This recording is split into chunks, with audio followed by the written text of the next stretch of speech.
All right, let's get some more questions here, Jim. This is, I'm going to ask you a few right now about Mike Tyson, because several have come in.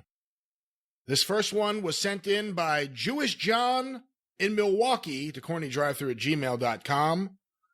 With the recent news of Mike Tyson presenting the AEW TNT Championship to the winner of Cody versus Lance Archer at the upcoming pay-per-view, I was curious about Jim's memories of the man who famously said he wanted to eat Lennox Lewis's children. Did Jim interact with Tyson at all in the WWF during the WrestleMania 14 build-up? What were his thoughts on the pull-apart angle with Austin as it happened? And finally, did Jim think the angle would get as much mainstream attention as it did?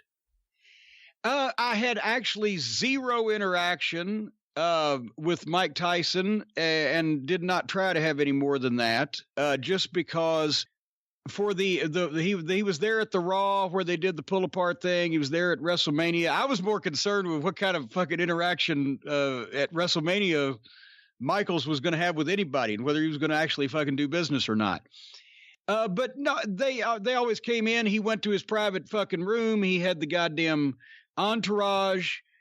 Vince and maybe Pat Patterson were taken, whoever needed to be in the thing, whether it be Michaels, whether it be Austin, whether it be DX, whatever the fuck, in the room and going over it. I didn't poke my head in. I didn't want to be involved. If like the old George Carlin thing, he's driving down the highway, he sees an accident, he didn't stop. Why? I had nothing to do with it. It didn't concern me. I kept moving so as not to obstruct others. No, I mean, I wasn't really going to go up and ask Mike Tyson for his autograph. I had no business reason to be involved in those segments because none of them were either with my people and or me producing it. So no, I just stayed over in the corner and, talked to fucking whoever I was. Was that one of those times where Murdoch was in, or maybe Dutch Mantell or somebody? No. We were probably over in the corner telling stories. Yeah, I think Murdoch had already passed away by that point in time. That's true. That's right. So maybe Dutch was there at that point. But no, I didn't have any interaction. But yes, Mike Tyson was the biggest, sports figure in the world at the time. So I knew it was going to get a ton of attention. I found out later on that how much of a wrestling fan he really was, because I thought, oh boy, this is going to be awkward. But no, he really was a wrestling fan for a long time and still is, obviously. So he did a pretty good job and everything went according to plan. I couldn't believe that he would ever justify the money that they paid him, even with all that publicity. But it turned out that was the big fucking thing that got Austin over. So it did. So it was, and I mean, it was great when it happened because people were going fucking crazy and you remember that scene of Chaos in the Ring? It looked like one of those after a boxing match fucking fights that's not planned and real and gets started and the pushing around and everything. They did a good job with it. And it didn't come off hokey. Even the fucking, Russo influence of, they had to tease that Tyson was going to join DX, but then he's got the shirt on and blah, blah, blah, and all that stuff. That couldn't fuck it up because everybody just did a good job with it. Do you remember when the idea was first brought up? And also, do you remember hearing rumors before he came in that WCW was trying to bring Mike Tyson in? I probably did hear those rumors and didn't give a shit enough to commit them to memory. But I remember when at first Vince was telling me, and because that was WrestleMania was March of '98. So he was still at the Royal Rumble. So I mean, the talks. Yeah, he was at the Royal Rumble. I was on the creative team till December of '97. So it was around Thanksgiving-ish or whatever the fuck. That I remember them saying, well, we think we've got him, or we're talking to him, or working stuff out. And then, he's going to be there.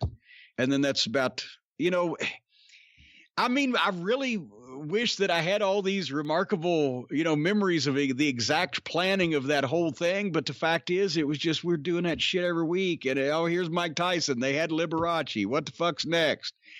But nobody thought to save Elvis's napkin at Sun Records either. So. Another question that has come in. This was sent in to CornyDriveThru@gmail.com from Ron Atkins. Hi, Jim. Ron Atkins here.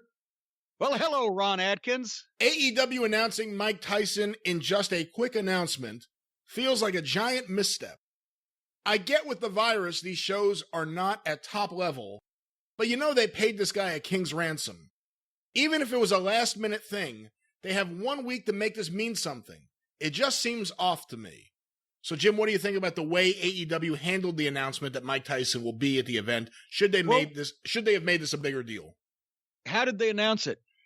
I think it was just a graphic on screen, wasn't it? That Mike Tyson will hand out the championship. I don't know. Well, see, remember, I zip through all the entrances and all of the fucking graphics and where the announcers are billboarding the matches, so I don't have to listen to Exhibit or Excalibur or Expectorant or whatever his name is. And then I read about it on the internet. But yeah, they have pictures.